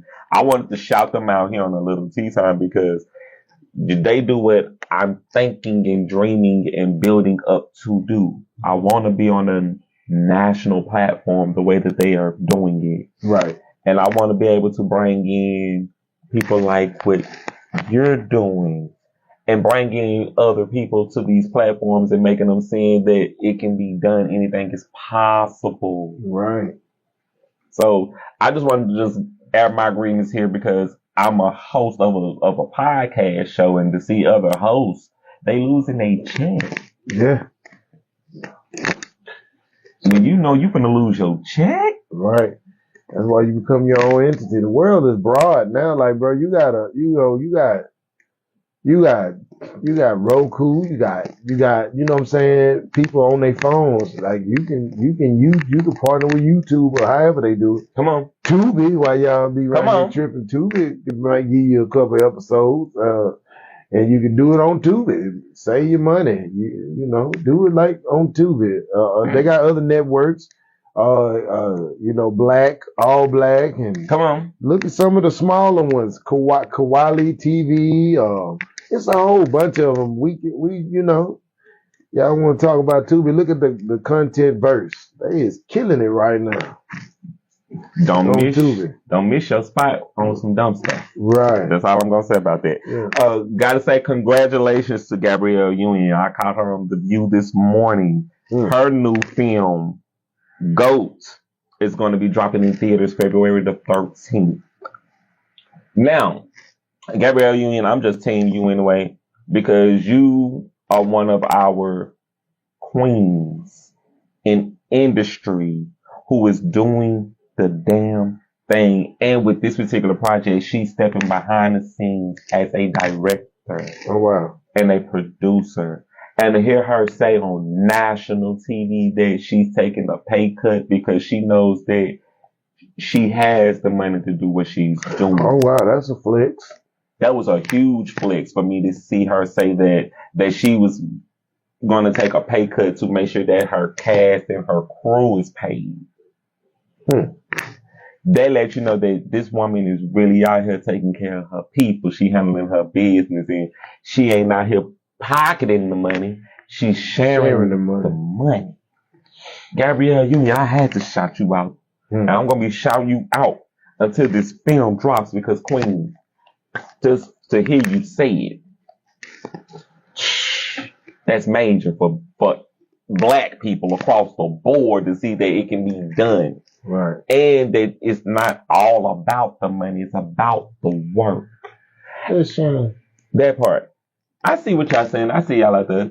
Yeah, I hope they land somewhere. That part. Yeah.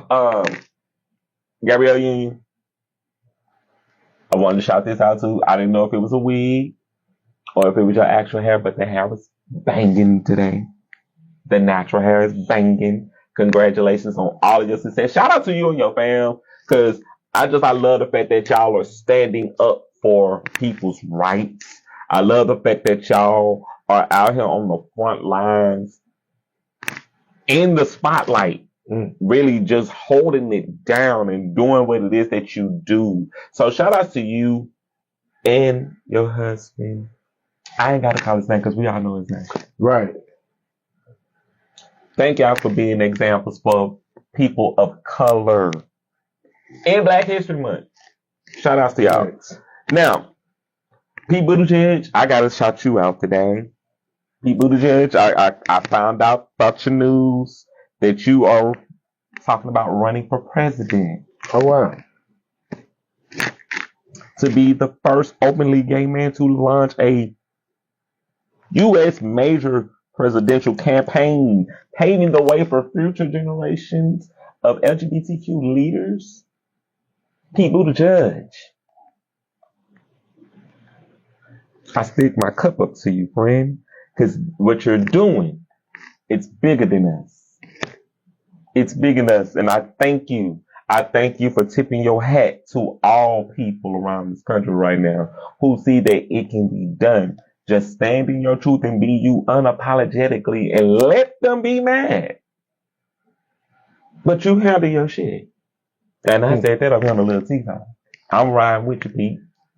Period. Now, we've been talking about the Grammys over here. Oh, Lord.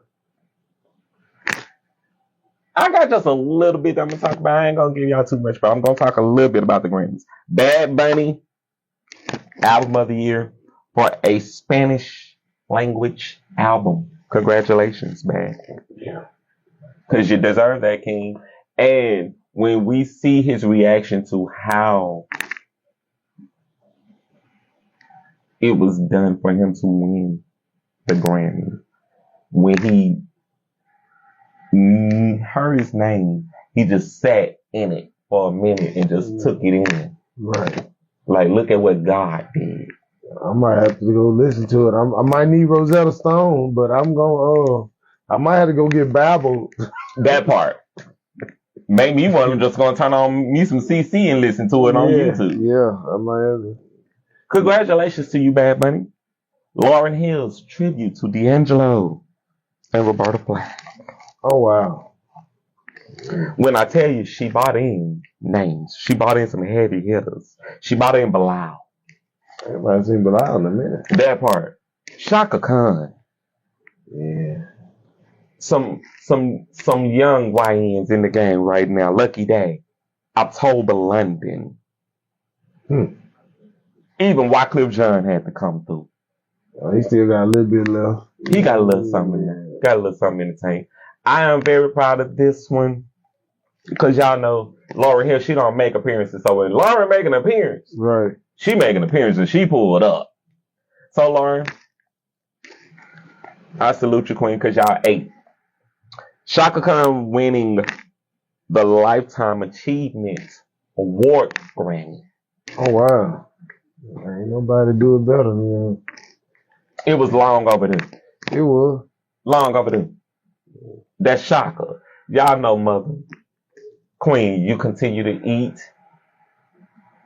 Continue to eat, because I'm seeing that they doing the little TikTok dance that they got right now going around with the song. Do you like what you see?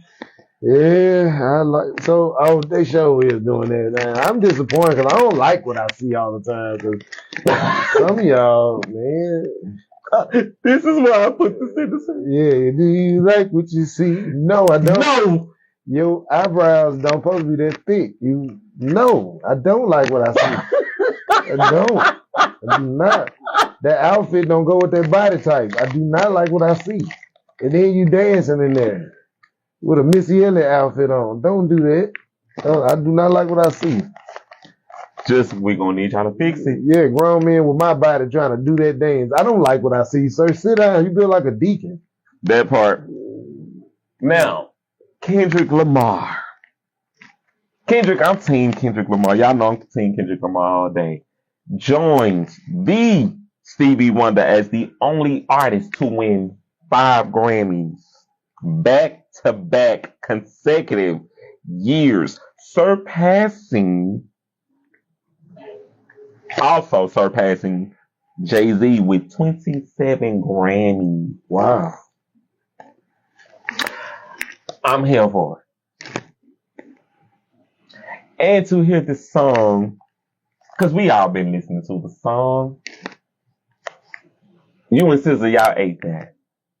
What talking about the sound? The This World Luther. Oh yeah, they did that. I like Big Luther though. Big Luther, not Luther. Not Lil Luther, Big Luther. Yeah. We like Luther from the 80s. Yeah, but that curl really wasn't right. Like, yeah, we had to spray a little bit more juice on it. Little oil sheen, little sheen on there. Yeah, Luther needed a taper back then. That part. Yeah, that curl was. That boy had a shag and a curl. We miss you, Luther. Yeah. Because he ate. Yeah. Congratulations to y'all. And I really cannot talk. I could talk about this all night because the fact that he's a young artist.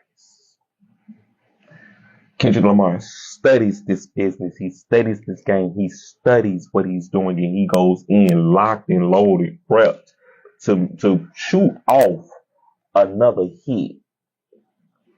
Just his album last year was a hit, but the song itself is just a smash.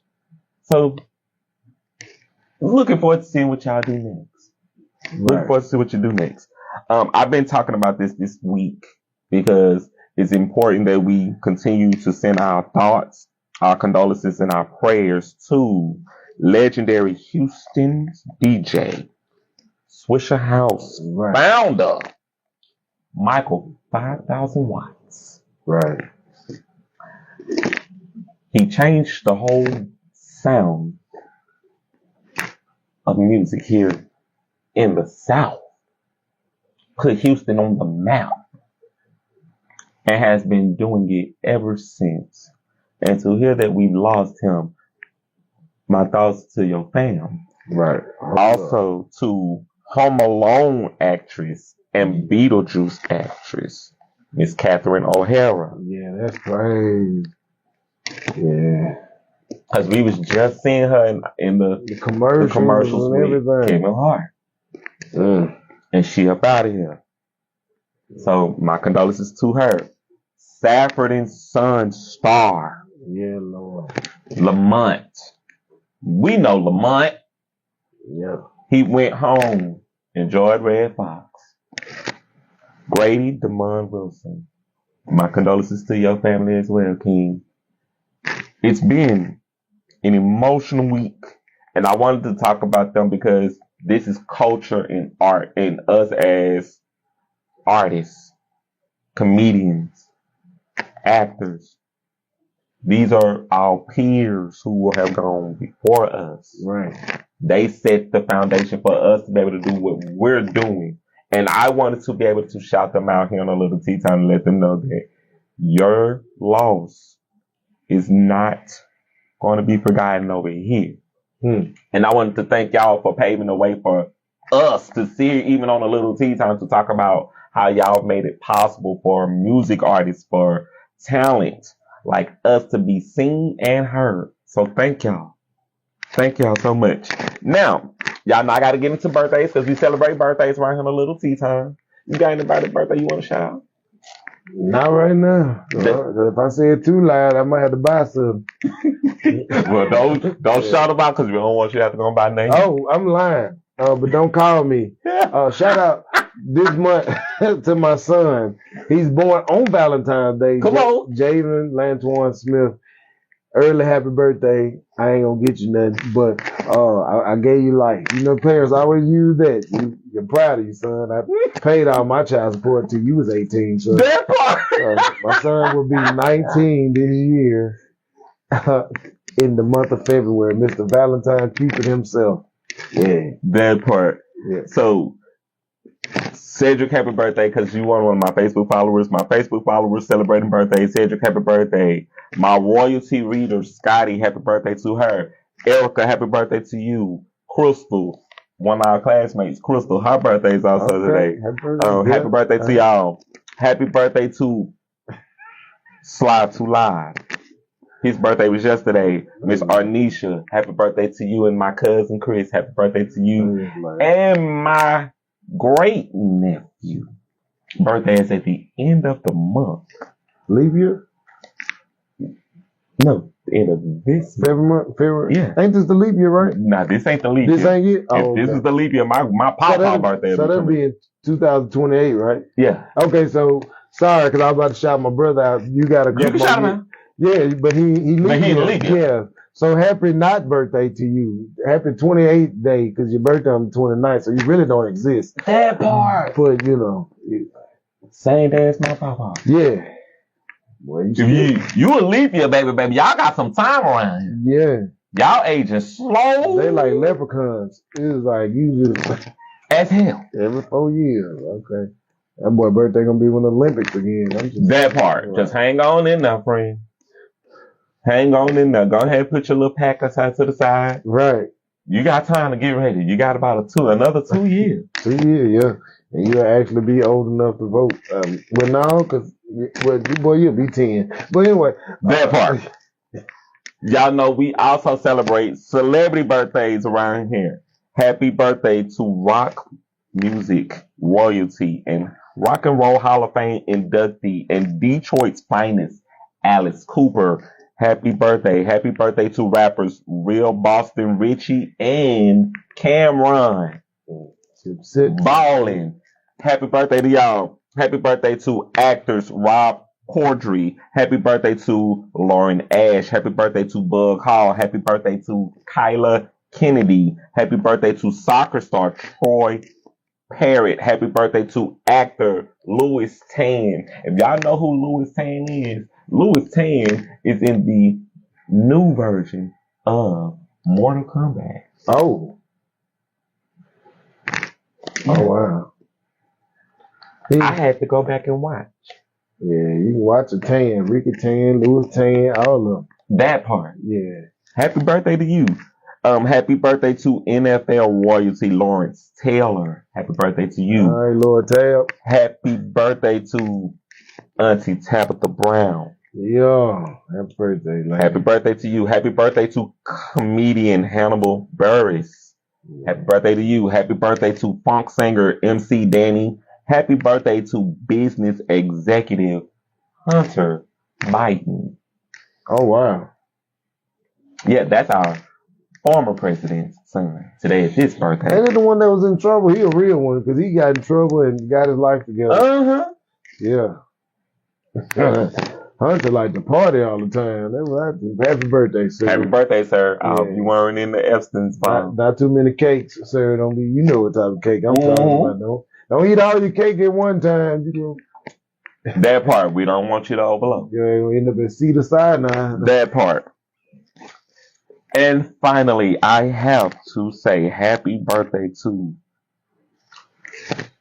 our mother of the civil rights movement and our queen, Miss Rosa Parks. Yes, ma'am.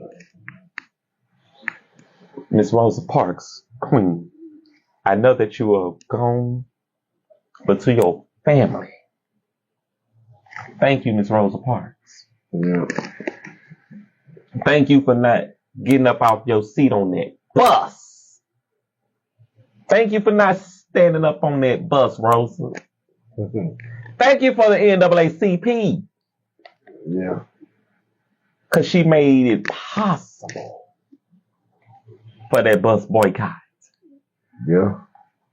Thank you for standing for rights of our peoples. That today we can celebrate you today here on A Lil Tea Time. Right. I appreciate you, Rosa Parks. Yeah. Shout out to everybody in the civil rights movement. Matter of fact, shout out them suits and them shoes y'all walk. Come on. Yeah, because I couldn't have did it. I got on Skechers right now because my feet hurt. So shout out to all the civil rights people that participated and walked in them Sunday best suits with them hats and put on them hardwood shoes. Shout out to y'all with them tap dancing shoes on that walked for us. I appreciate that alone. Freedom fighting people busting you up at the head and trying to eat at the IHOP. Come on. And shout out to all the people sat at the counter and got spit and all that. Shit. We appreciate y'all. Yeah, shout out to all of y'all. For real. Because if y'all call me, I'm coming in some comfortable shoes. I'm going to let y'all know that. Yeah. And I ain't coming with no suit on. I'm coming with fighting clothes. Right. I'm going to put on a raggedy shirt and some raggedy jeans. Yeah, these kids couldn't even survive that type of time. These YNs talking about, boy, I would have. Boy, you wouldn't have did nothing to be dead. And they eat your ass. Boy. That part. Yeah, but shout out to our heritage, shout out to our culture, shout out to everybody that led, shout out to all the people, the civil rights activists of Shreveport that put in the work at Lil Union. Come on. Talk about it. That time, Sam Cooke, y'all don't even know that. What's the song? A Change Gonna Come was written because he stayed in a hotel here where with racism during the Jim Crow era, and he wrote that song in Shreveport about Shreveport. He was set to go perform at the municipal auditorium, and he was supposed to stay at a hotel, and due to it, the hotel no longer exists. It's like the Crystal or something. The Crystal. Yeah, and they showed him that much, animosity and hatred. He went and wrote that song. So while you around here singing, it was in Shreveport. Like Michael B. Jordan people. Them. Come on. All of us come from here. Paul Mooney from here. So we are, we are that. But shout out to everybody that stood in the fight. It wasn't just in Alabama. It wasn't just all, on the West Coast. We even had, I think, a semi-Black Panther Party here. It spread the unity that our parents and forefathers used to have for this city. They stood and fought against that time, the Jim Crow era. The South was bad, and they're yet still fighting and undoing what was done in our judicial system. Yes, sir. So shout out to all of our civil rights activists here that stood strong and paid the way. That's why young people listen, man, because if you ain't that song, the greatest love of all, y'all are not the children of the future. Them are terrorists. We are the children of the future. We were, yeah. These little crackheads don't want to do nothing but fight you trying to get him a hug. Stop that. I'm sorry, y'all. That part, no, you good. I'm going to go to another comment. Jeremy Unmasked Smith facial expressions are classic. I see you, Charlene. Thank y'all for tuning in. Is Man. that I the model, appreciate y'all. Charlene? Yeah. Hey, Charlene, I need one of them brand deals because she be everywhere.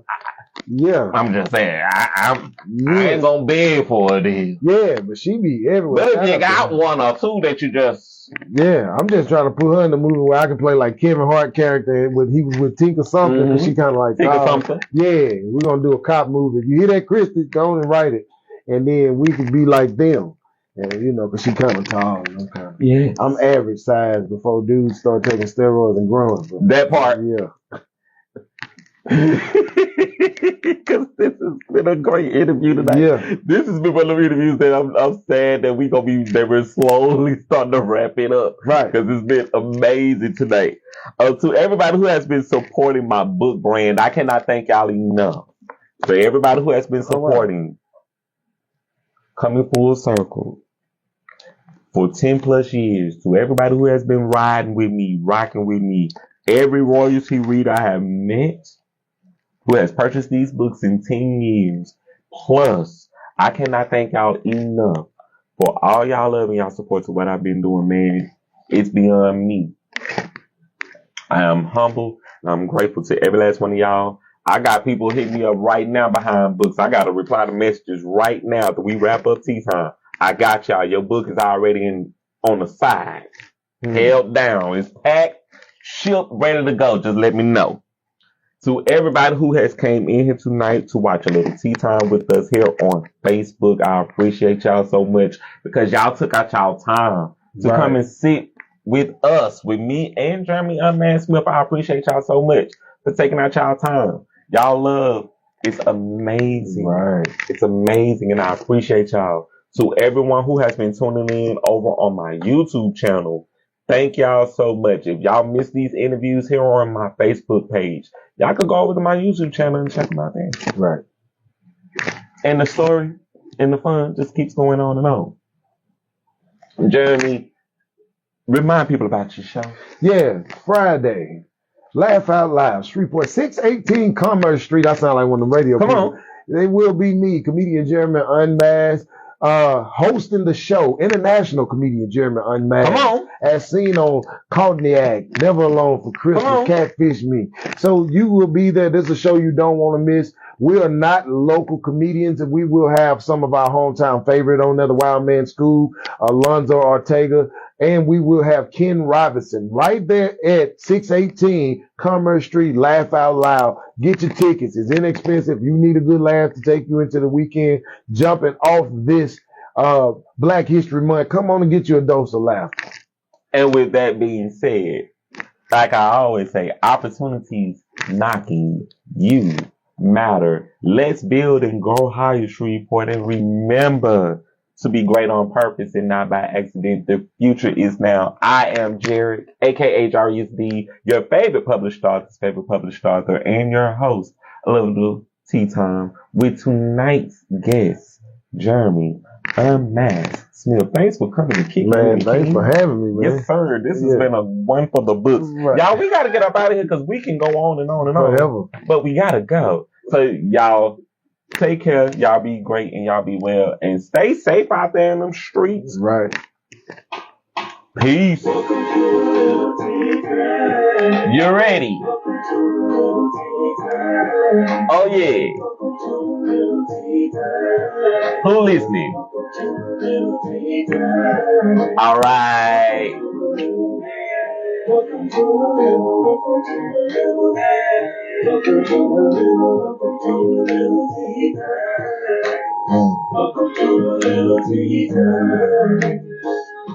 All right, y'all. We out of here.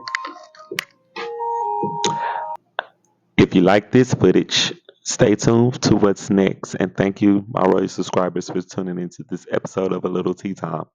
Love you guys. Peace. Be well.